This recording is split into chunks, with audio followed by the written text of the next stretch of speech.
Continuamos entonces con la unidad número 1. En este caso hablaremos un poco de la redacción de artículos científicos, de la estructura del mismo y algunos tips que nos van a garantizar una posible publicación. Cuando hablamos de artículos científicos decimos que es un medio fundamental para informar los resultados obtenidos a través del proceso científico.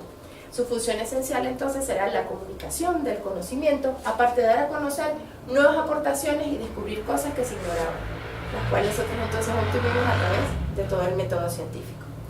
Es muy importante que tomemos en cuenta las revistas en las cuales pretendemos publicar. Y las revistas científicas vamos a definirlas como publicaciones donde aparecen artículos que están entre los géneros donde se ejerce un control editorial más riguroso para seleccionar los textos que se publican.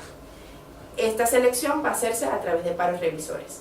Es muy importante señalar que entre más alto sea el cuartil en el cual se encuentra una revista y el índice de impacto, además del índice que tenga, pues será un poco más detallada esa revisión y será muchísimo más rigurosa. Entonces es muy importante que nosotros también conozcamos todos los aspectos inherentes a la posible revista en la cual queremos publicar. Cuando hablamos entonces de las revistas científicas, hablamos que son documentos que van a estar compuestos por diferentes características, entre esos volúmenes, fascículos o números. Muchas veces cuando nosotros hemos tratado de citar alguna referencia bibliográfica como artículos que provienen de revistas científicas, nos hemos dado cuenta que entonces vienen compuestos por estos tres datos, los cuales son muy importantes. Siempre se identifican con el código ISSN. Es muy importante que nosotros aclaremos que el hecho de que tengan este código no quiere decir que la revista sea indexada. Aparte de este código, nosotros siempre debemos buscar en las características y toda la información que viene implícita en la revista, cuál es el índice que tiene. Además, hoy en día se utiliza el código DOI. Digamos que el código DOI va a ser la cédula de identidad de cada revista. Existe un código DOI para cada artículo científico. Identifica los artículos propios de revistas publicadas en línea y cualquier documento científico disponible en la red. Los DOI nunca se repiten, por eso les digo que es como una cédula de identidad del artículo científico. Y cada artículo va a tener su número de identificación. Las revistas en su mayoría son electrónicas y de pago. Anteriormente se estilaba que las revistas se imprimieran. Con el paso de los años abundan las revistas electrónicas. Algunas revistas electrónicas necesitamos realizar un pago para obtener el extenso de un artículo y en otras donde muchas veces el autor paga una cuota, pues son open access. ¿Qué quiere decir eso? Que cualquier persona puede descargarse el artículo en extenso. Si no, siempre estamos limitados a solo leer el astra. Intenta ser un medio entonces para publicar con rapidez nuevos descubrimientos y son de cualquier disciplina. Un documento especializado que difunde hallazgos y procesos concretos. Por eso es muy importante que nosotros entonces conozcamos a detalle cuál es la estructura del artículo científico y cómo podemos entonces adaptarlo a una revista científica. Anteriormente les dije que el artículo científico siempre debía escribirse bajo ciertas premisas. En primer lugar, la claridad. Es muy importante que una mente clara que aborda un problema formulado llega a unas conclusiones claramente enunciadas y nuevas para la ciencia. Si nosotros realmente tenemos claridad en cuáles fueron nuestros objetivos y cómo realizamos todo el proceso científico, realmente llegaremos a la claridad al momento de escribir el artículo. Un lenguaje apropiado.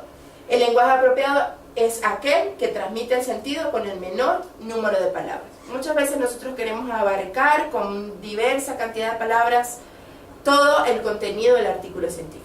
Y en este caso, menos es más. Es por eso que nunca debemos extenderlo y tener siempre palabras concretas con un lenguaje apropiado. Las palabras más sencillas sugieren la mayor sabiduría. Las palabras técnicas de adorno se usan para transmitir un pensamiento superficial. Esto no quiere decir que no utilicemos un lenguaje técnico, un lenguaje adecuado o adaptado a la investigación. Lo que no tenemos que hacer es uso excesivo del mismo. Siempre debe ir acompañado con palabras más sencillas que puedan entonces llegar no solo a especialistas en el tema, sino también a otra persona con otro tipo de formación que también esté interesado en leer nuestro artículo científico. Debe tener en cuenta los tiempos verbales y muchas veces nos equivocamos al momento de escribir en este punto. La introducción y discusión siempre van en el mismo tiempo verbal. Esto es un punto muy importante.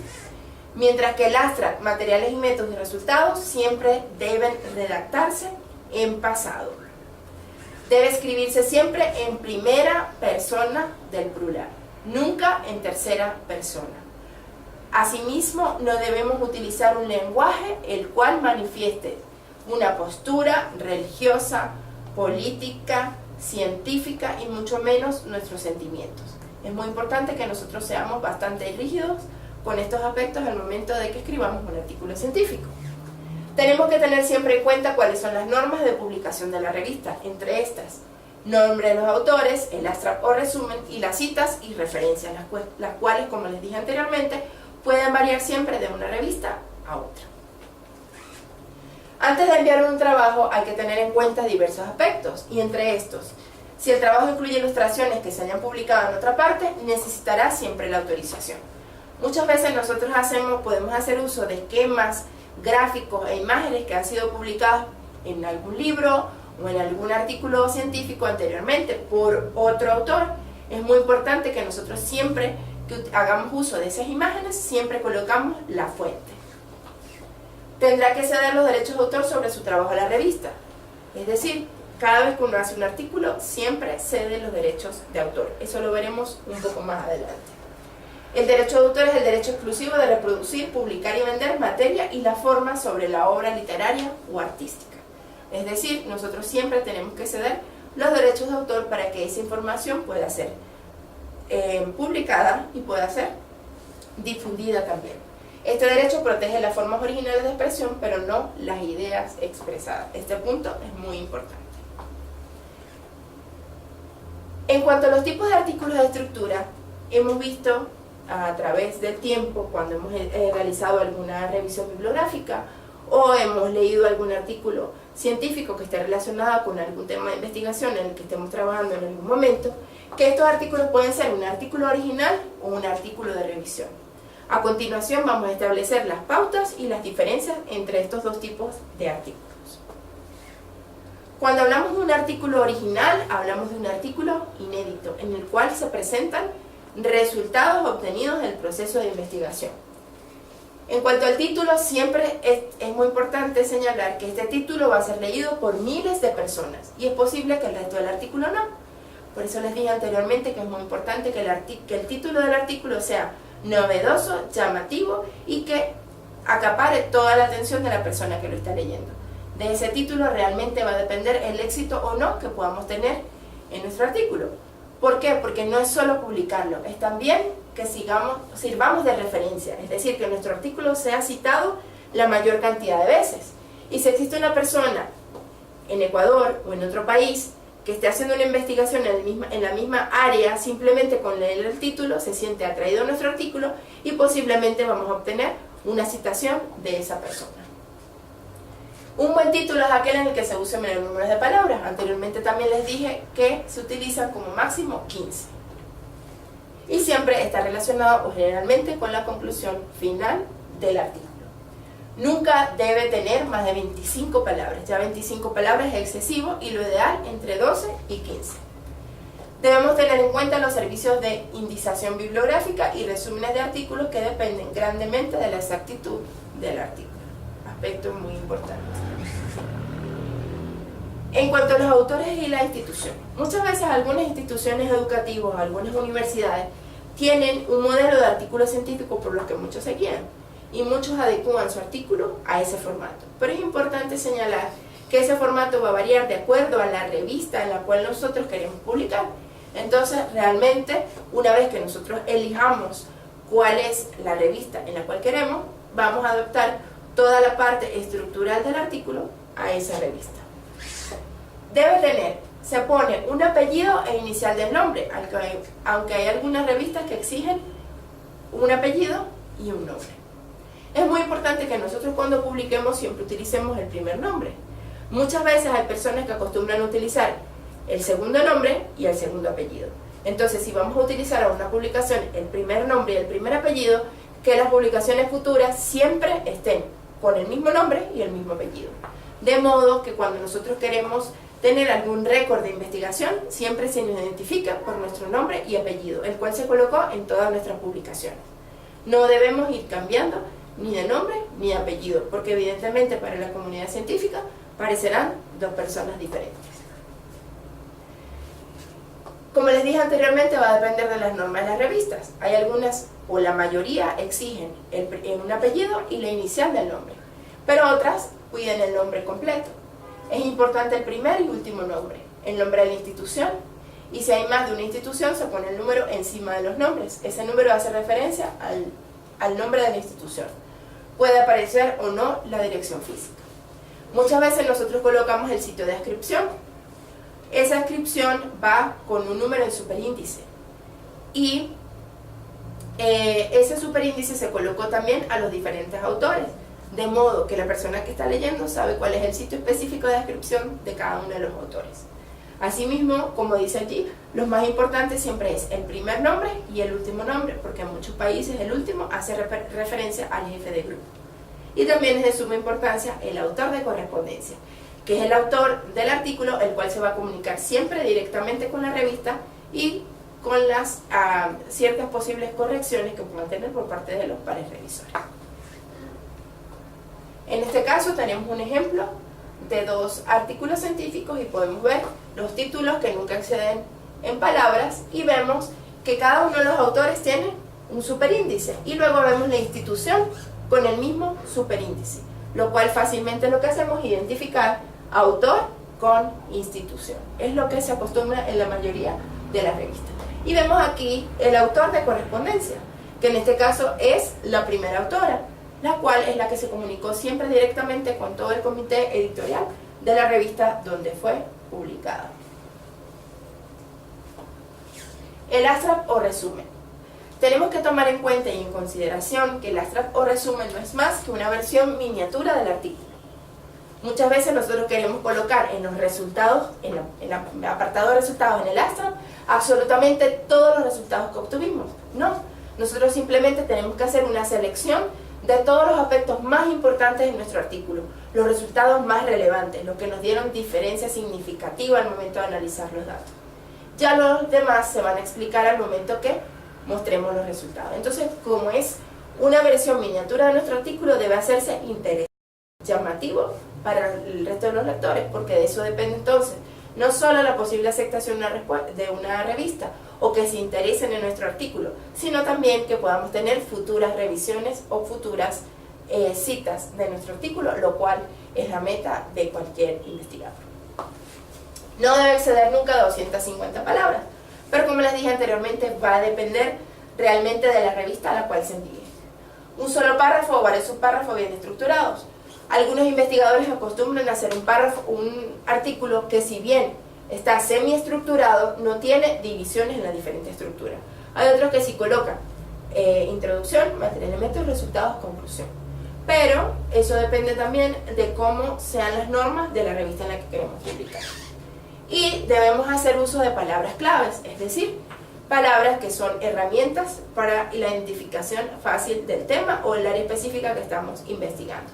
Y esas palabras claves nunca deben ser más de 5. Aparte de eso, debe contener los objetivos principales, el alcance de la investigación, describir los principales métodos empleados. Por eso les dije que no debemos extendernos en metodología y resultados, pero sí hacer mención de los aspectos más importantes, resumir siempre los resultados, enunciar las conclusiones principales o la conclusión general de nuestra investigación, y se debe escribir en pretérito porque ya fue un trabajo o una investigación que fue realizada previamente. No se citan figuras ni estadísticas, cosas que no aparezcan en el artículo, ni referencias bibliográficas. Entonces, ahí vemos el esquema de un abstract, vemos que es súper corto, existen otros que son de mayor extensión, pero todo dependerá del gusto del autor, de la manera en que se estructure ese abstract y por supuesto de la revista donde posiblemente enviaremos ese artículo de investigación.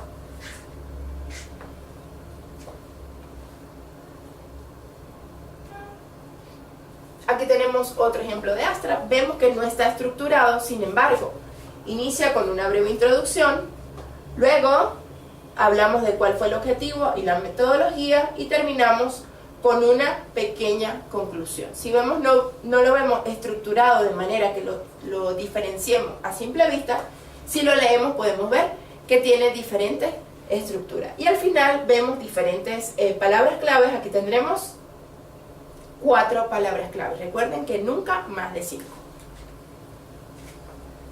Aquí tenemos otro ejemplo. Este sí es un resumen estructurado donde vemos un pequeño background, una introducción, la metodología, los resultados y la conclusión. Y al final, por supuesto, siempre las palabras clave. Entonces, estos serían 2 ejemplos básicos de un Astra, ya sea estructurado o no, como el que vimos anteriormente. En la introducción, debemos saber que la finalidad de la introducción va a ser siempre suministrar antecedentes para que el lector pueda evaluar los resultados sin tener que consultar la bibliografía. En la introducción nosotros debemos aportar toda la importancia que tiene nuestra investigación, con los antecedentes, con el problema que representa o el problema que queremos solucionar. Simplemente le damos relevancia a la investigación. Debe presentar el fundamento racional del estudio, que es muy importante. Debe manifestar el propósito del artículo. Aquí no se separan los objetivos, siempre los objetivos van a estar implícitos en el área de la introducción. Deben elegirse referencias importantes y debemos ir citando todos los autores. Estamos en el año 2017. Se recomienda que las citas sean a partir del 2010 o 2011 hasta la fecha. Existen algunos métodos y algunas teorías que fueron descritas hace mucho tiempo. Evidentemente nosotros podemos hacer uso de esas citas, porque existen principios que se establecieron en la década de los 60, en la década de los 70 o de los 80, podemos hacer uso de ellos. Simplemente que debemos tratar de que la mayoría de la bibliografía citada sea novedosa y sea reciente, ya que con el avance de la ciencia pudieran haberse incluido algunos métodos que no estamos tomando en cuenta y algunos resultados muy nuevos que tampoco hicimos referencia a ellos. Entonces es muy importante también el proceso de selección en la búsqueda bibliográfica. Las reglas de la introducción son la exposición clara de la naturaleza y el alcance del problema de investigación.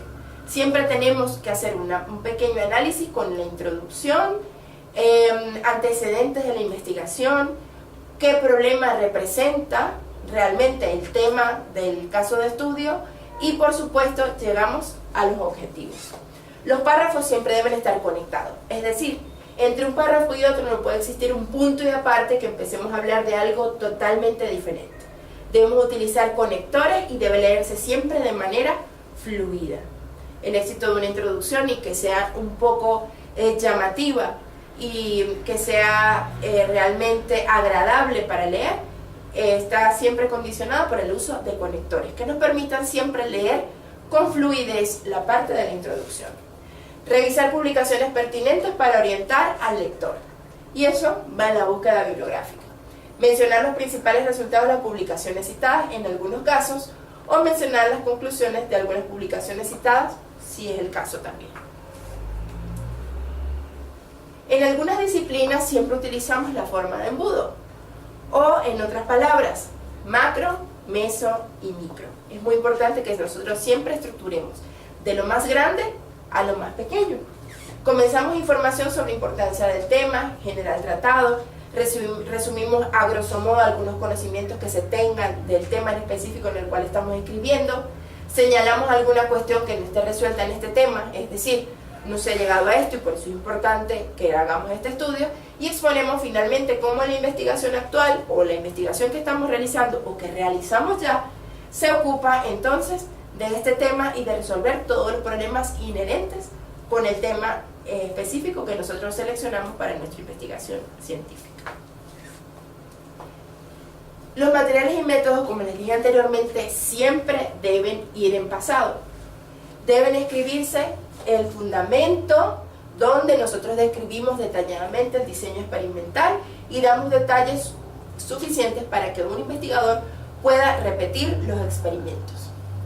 Es la parte de importancia crítica, ya que es el método científico y los resultados obtenidos deben ser siempre reproducibles, es decir, toda la metodología utilizada que conlleva un resultado debería siempre llegar al mismo término.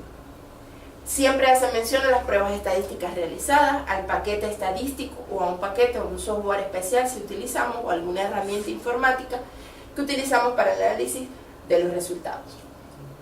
Los reviews leen detenidamente detenidamente esta parte. Si existen dudas sobre la reproducibilidad del experimento, se rechazará directamente, por muy buenos que sean los resultados. Es decir, que si yo obtuve un resultado X porque la teoría decía que debía ser así y obtuve un resultado maravilloso, pero en una segunda, tercera y cuarta repetición yo no obtuve el mismo resultado, lamentablemente, por muy buenos que hayan sido los resultados iniciales, yo no puedo validar esa metodología para la obtención de ese resultado, porque siempre debe ser reproducible. Eso es muy importante y nosotros siempre debemos hacer comprobación. Los subtítulos. Dependiendo de la revista, nosotros podremos hacer uso de subtítulos o no, y deberá ir en consonancia con los resultados obtenidos. Si el método es inédito, es decir, si yo estandaricé una metodología propia o diseñé un método propio, debemos dar todos los detalles o la referencia bibliográfica. Si no, no es necesario que tampoco detallemos profundamente acerca del método. No deben incluirse resultados en esta sección y es válido usar la voz pasiva en este apartado. Y como les dije anteriormente, siempre es muy importante que si utilicé alguna metodología descrita por un autor anteriormente, siempre señale que fue esa metodología y cite a ese autor. Y si fue modificada, también lo puedo expresar en este apartado. Se utilizó la metodología señalada por el autor tal en el año tal, modificada. Los resultados es uno de los aspectos más importantes realmente del artículo científico. Y de esto dependen muchas cosas. ¿Por qué? Porque ellos van a representar realmente los nuevos conocimientos que nosotros estamos aportando a la ciencia. La redacción siempre debe ser en pretérito. Explicamos los resultados obtenidos con gráficas y figuras. Muchas veces tenemos la mala costumbre que queremos hacer un gráfico y un cuadro del mismo ítem. Siempre debemos decidir si hacemos un gráfico o si hacemos un cuadro, nunca los dos. Ofrecen datos representativos, estudio repetido varias veces y el número de n considerable. Eso es muy importante. Nosotros realmente no podemos señalar o llegar a una conclusión de un estudio si realmente la n o el número de individuos o el número de mediciones que nosotros incluimos en un estudio no es lo suficientemente adaptado para nosotros llegar a una conclusión. Por ejemplo, si yo hice una medición de 2 temperaturas en Ambato, yo no puedo establecer cuál es la temperatura promedio del año, porque simplemente hice 2 mediciones en un mismo mes o en una misma semana. Eso sería un ejemplo muy claro. Para nosotros llegar a una conclusión tan general, deberíamos tener una n de mediciones, una n de individuos involucrados en el estudio que sea mayor y que me permita llegar a esa conclusión. Otro ejemplo muy claro, si yo hago un diagnóstico de una enfermedad en 2 pacientes, yo no puedo decir que existe una epidemia de esa enfermedad en el cantón de Ambato, porque realmente estoy analizando 2 pacientes. Y eso es otro ejemplo claro de cómo nosotros siempre tenemos que tomar en consideración el número de individuos, de mediciones o de experimentos que realizamos. Y en este caso recuerden siempre que deben ser reproducibles. Hacemos la representación mediante gráficas, tablas, muchas veces necesitamos paquetes estadísticos para aplicar diferentes metodologías o algunos software digitales que nos permiten también análisis de resultados. De eso depende del área del conocimiento en la cual trabajemos y de los paquetes estadísticos y los software especializados que estén disponibles en la red. Asimismo, debemos ofrecer resultados estadísticos claros y homogéneos. Los resultados deben expresarse de una manera clara que no tienda a confusión y las tablas y gráficos siempre se ponen al final del artículo. Muchas veces nosotros hemos visto que las tablas las intercalan en los resultados. Simplemente nosotros en la escritura podemos hacer referencia o hacer un llamado a la tabla número tal, pero realmente al momento de enviar los gráficos y tablas a las revistas, así como las imágenes, estas siempre irán al final de todo el artículo. Estos resultados deben ser breves y claros y debemos empezar a escribir el artículo mientras que se está llevando a cabo la investigación. Por ejemplo, al menos materiales y métodos y resultados. De esta forma, uno puede darse cuenta de algunas incoherencias en los resultados o sugerir otras actividades colaterales. Es decir, que si nosotros hacemos esto en la marcha de que vamos haciendo el experimento, realmente nosotros podemos identificar algunas cosas que no estamos realizando adecuadamente y corregirlas. Y como estamos en la parte experimental, pues muy sencillo incluir nuevos experimentos, nuevas mediciones y tratar entonces de cambiar un poco la metodología que estábamos utilizando.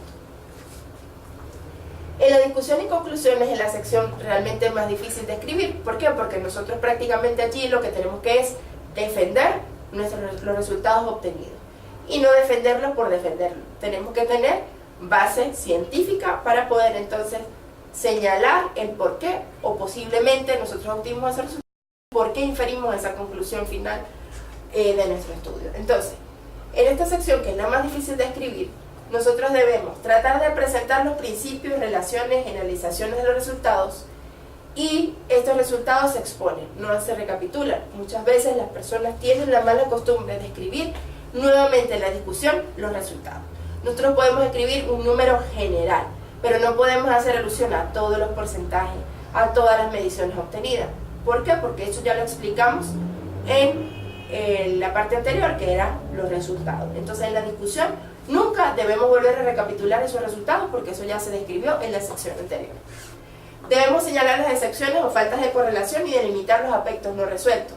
No elija la opción sumamente arriesgada de tratar de ocultar o alterar datos que no encajaban bien.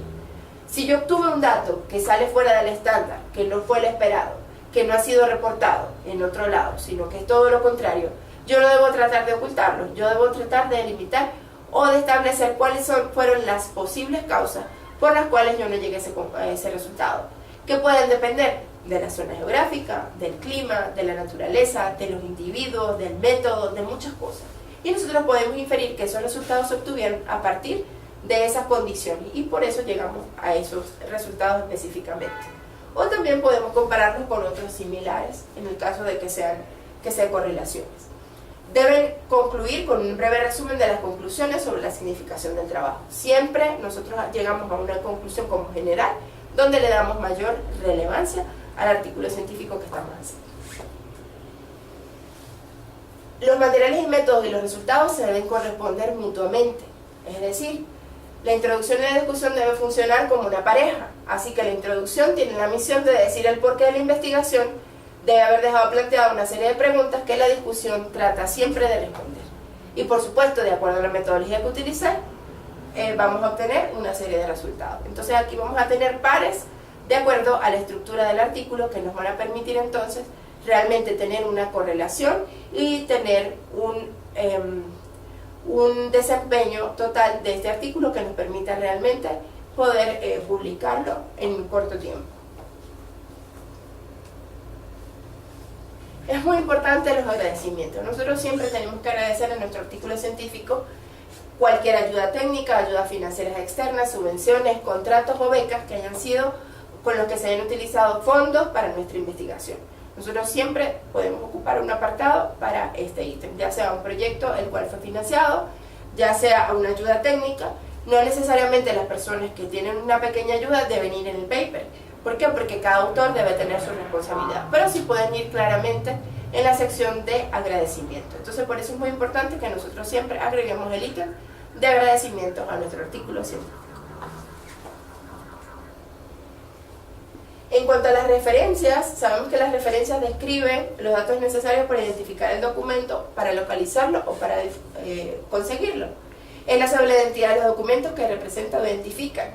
Y nosotros utilizamos mínimo 10 referencias, de acuerdo al artículo. Por ejemplo, si nosotros hacemos un artículo de revisión, los artículos de revisión siempre tienen un gran número de referencias, a diferencia de un artículo original, donde difieren, que generalmente pueden ser menor cantidad de referencias. Pero el apartado de referencias bibliográficas lo veremos mucho más adelante. Dependiendo de la revista, la forma de citar muy variada, ya se los dije anteriormente. Se incluyen algunos títulos de los artículos y otras no. Es muy aconsejable preparar una lista de las referencias completas. El sistema Harvard puede ser el sistema numérico alfabético, el sistema APA, Vancouver, pero eso también va a depender de las normas editoriales de cada revista, porque de verdad difieren de una publicación a otra. Entonces, decirles desde un inicio tienen que hacer la APA o tienen que hacer Vancouver, pues es bien difícil, porque luego quizás la van a tener que modificar para adaptarse entonces a todas las normas editoriales de la publicación o de la revista que ustedes seleccionen. Esto es un ejemplo de las diferentes citaciones, pero eso lo veremos en una unidad más adelante. Ahora vamos con el artículo de revisión. Anteriormente vimos todos los aspectos que eran necesarios para un artículo original. En el caso de un artículo de revisión, Este artículo no es una publicación original, aunque algunas veces puede contener algunos datos nuevos que el autor quiere expresar, aunque no hayan sido publicados anteriormente. Su finalidad es examinar la bibliografía publicada y situarla en cierta perspectiva. Es extenso entre 20 y 50 páginas impresas, de allí la importancia de la exhaustiva revisión bibliográfica que nosotros realicemos en este tipo de artículos. Y debe tener un mayor número de referencias por ende. Las revisiones interesantes son aquellas que hacen una evaluación crítica de los resultados publicados y a menudo llegan a conclusiones importantes basadas en estos trabajos. Cuando nosotros hacemos un artículo de revisión no es simplemente citar cosas que se dijeron anteriormente, es tener una visión crítica de ellas. La estructura es muy diferente, ya que esta no lleva ni materiales ni métodos, ni resultados, ni discusión. Pero es muy importante que nosotros organicemos el artículo de revisión. Ese artículo de revisión puede estar estructurado, pero siempre debemos hacer una pequeña introducción al tema de interés con el que estamos trabajando. La regla fundamental es preparar un guión. Es útil para el que redacta y también para el que lee. Muchas revistas publican el guión al principio del artículo a modo de índice. Entonces es muy importante que nosotros preparemos ese guión y también que hagamos que se pueda hacer una lectura fluida de ese artículo de revisión. Porque muchas veces si nosotros no hacemos una lectura fluida o lo escribimos de manera fluida con el uso de conectores y con una estructura adecuada, pues tiende a ser engorroso y quizás un poco complicado para el entendimiento de las personas que lo están leyendo.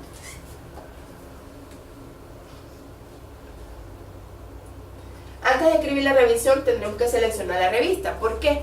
Porque nosotros debemos adecuar entonces todo el artículo de revisión exclusivamente a las normas editoriales de esa revista, ya que algunas exigen evaluación crítica y otras no. Eso depende, como les dije anteriormente, de la revista.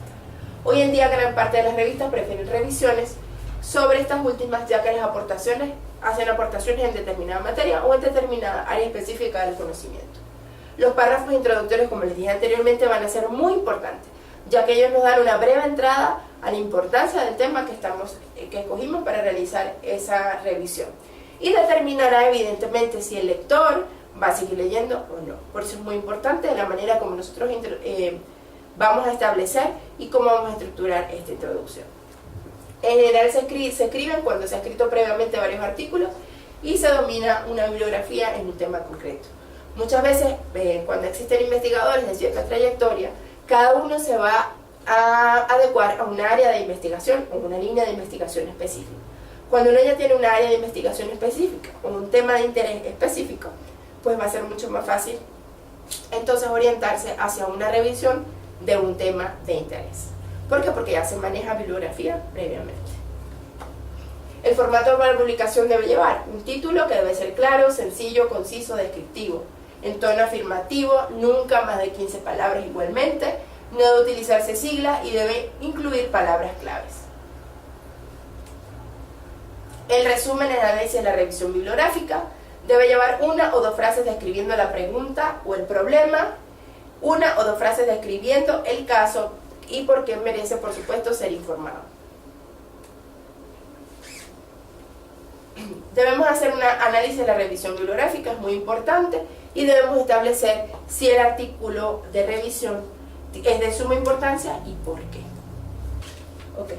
Las referencias deben llevar mínimo de referencias según las normas de la revista, normas Vancouver y normas APA, pero evidentemente una buena revisión va a tener muchísimo más. Existen revistas de alto impacto que exigen que un artículo de revisión tenga mínimo 350 citas bibliográficas. Entonces, dependiendo del impacto de la revista, también va a depender el número de citas que se exijan. Como últimos aspectos, muy importante la carta del editor. Cada vez que nosotros enviamos una publicación o una revista, siempre va acompañada de una carta del editor. Muchas veces existen revistas que tienen plataformas online para el envío, sin embargo, debe hacerse online esta carta. Existen diferentes modelos, pero generalmente nosotros lo que decimos es que envía juntos ejemplares completos de un manuscrito original, no presentado en otras revistas. Siempre debemos aclarar que esos resultados van a ser presentados por primera vez, titulado para su posible publicación en la sección de la revista. ¿Okay? Siempre se debe acompañar entonces de la carta del editor. Y como les dije anteriormente, existen plataformas online para subir artículos científicos. Y simplemente es un poquito más fácil porque solo es seleccionar algunos ítems y enviar el artículo en archivo adjunto o siguiendo las diferentes características que pueda tener la plataforma online de esa revista. Debemos expresar siempre que no hay conflicto de intereses entre cada uno de los autores, que es un artículo original, la autoría de cada uno de los autores y su participación.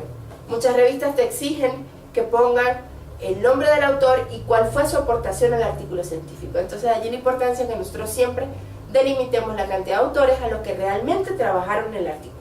Nunca debemos incluir a un autor porque es nuestro amigo, porque nos hizo un favor o porque en algún momento nos ayudó de una manera económica o con algún trámite para el artículo. ¿Por qué?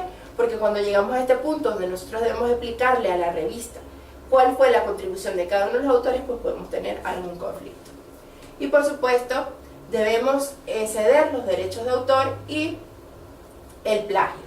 ¿Por qué? Porque los documentos van a tener un contenido informativo, un contenido intelectual, es decir, de nuestra propiedad intelectual. No confundir este contenido con el soporte, y la propiedad del contenido tampoco hay que confundirla con la propiedad del soporte, que es muy importante. Y la propiedad del contenido es del creador, es decir, es de nuestra propiedad intelectual. Simplemente estamos cediendo derechos para que eso pueda ser publicado y pueda ser difundido por la revista. Se manipula información de otros y hay que hacerlo con cautela por el mero hecho de ser un buen de otros, es decir, razones morales y jurídicas. Siempre nosotros tenemos que tener ética, que es un criterio muy importante al momento de nosotros realizar un artículo científico. Nunca debemos hacer plagio, nunca debemos citar a un autor sin colocar la referencia, porque vamos a incluir en normas que son poco éticas realmente. La propiedad intelectual, ya que los autores tienen derecho moral, que son intransferibles al reconocimiento de atribución de autoría y respeto a la integridad por su obra. Los derechos económicos, patrimoniales de explotación, transferible para reproducirla en otro soporte, distribuir ejemplares físicos, dar a conocer mediante tecnología de información a actos públicos, adaptarla y modificarla en diferentes versiones, y existen límites para el interés público e incluye copia privada y la cita. Entonces es muy importante que nosotros cuidemos estos aspectos también, que muchas veces no le hacemos mucho caso realmente al momento de publicar. Sobre la base de derechos de propiedad intelectual es importante señalar que gracias al Internet han surgido sistemas de licencia estándar con los que los autores reservan menos derechos de propiedad intelectual, liberando sus creaciones al público, ya sea a través de web, tutoriales, presentaciones, repositorios de tesis, etc. Pero es muy importante que siempre nosotros entonces permitamos una libre reproducción, sin embargo se conserva la atribución de autoría. Es muy importante señalar también que existe mucho software antiplagio, donde simplemente nosotros con pasar un documento sabemos si existen citas bibliográficas que están disponibles en la web que no han sido citadas por el autor, o si hay similitud, es decir, que se han hecho plagios directos de otros artículos, de tesis o de cualquier otro documento. Y generalmente las revistas científicas tienen un sistema que detecta también el plagio o la similitud de un gran número de palabras con otro artículo que haya sido publicado anteriormente. Entonces tenemos que tener mucho cuidado con esto.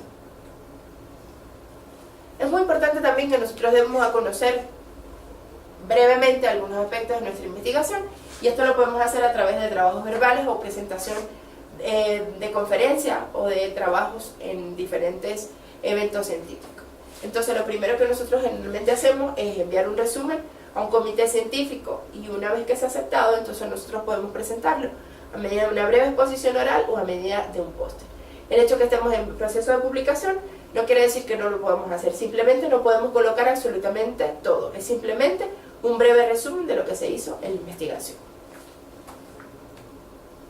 Esto debe tener cierta organización. ¿Cuál es el problema? ¿Cuál fue la solución? Y a diferencia del artículo científico y una presentación verbal, no necesariamente debe especificar absolutamente todo lo hecho, como se les dije anteriormente, y tampoco debemos citar mucha bibliografía. No es necesario que si en el trabajo tuvimos 100 bibliografías, citemos 100. Con colocar las 10 primeras o las 10 más importantes es suficiente. Esto va a tener, la presentación generalmente va a ser breve, ya sea oral o a manera de póster, entre 10-20 minutos máximo. Deben focalizarse siempre en los resultados más importantes, hablar con calma, mostrar interés por su tema, evitar manías y, lo más importante, comprender que el público está por su interés en la oratoria y no para juzgar. Y quizás con un lenguaje bastante sencillo nosotros resaltar la investigación que realizamos anteriormente. Para preparar un cartel y póster, sabemos que son exhibiciones fijas en lo que los investigadores describen sus experimentos, muestran los resultados obtenidos, Debe tener siempre muy poco texto, debe contener ilustraciones, esquemas y por supuesto fotografías, gráficos y tablas que den a entender bastante los resultados obtenidos. Y la bibliografía también siempre es muy corta. Si nosotros seguimos estas pautas, posiblemente ganemos un premio al mejor póster en el evento científico que lo llevemos. La organización del cartel siempre lleva una breve introducción, 5 o 10 líneas no más, materiales y métodos, resultados, una breve discusión y referencias que deben incluirse, por supuesto, al mínimo. Siempre comenzamos con el resumen para el comité de selección. Nosotros siempre enviamos un resumen al comité científico y una vez que está aceptado, comenzamos en todo el proceso de lo que es el diseño del póster.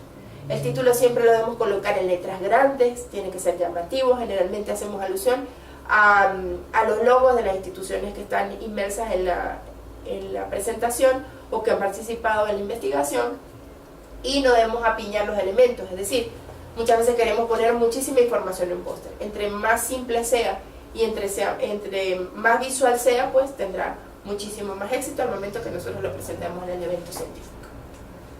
Hay que dejar en claro que qué es lo interesante realmente de la investigación que nosotros realizamos y exaltarlo realmente. Lo agradable de un cartel son las ilustraciones, que tengamos color, que ese color sea homogéneo, es decir, que mantengamos una tendencia de color. Nunca utilicemos múltiples colores porque realmente cansa un poco la vista y no hace muy llamativo el póster. Y aquellos con muchos textos no son útiles y pasan desapercibidos. Muchas veces las personas se acercan porque les interesó el título, pero cuando llegan existe tanta cantidad de letras que realmente aburre leerlo. En cambio, si es más gráfico y si es un poco más didáctico, evidentemente va a captar la atención de las personas que están participando en el evento. La presentación del cartel siempre pasa a un jurado, nos da un tiempo determinado para defenderlo. Es necesaria la iniciativa, perder la timidez y también que podamos atraer muchos otros investigadores. Muchas veces cuando nosotros estamos presentando un póster, eso se hace interesante a otras personas que se interesan por nuestro trabajo e inclusive podemos formar a futuro equipos de trabajo, sea en la misma localidad o equipos distantes. Es una forma muy efectiva también de entablar relaciones y ampliar los puntos de vista también con diferentes investigadores.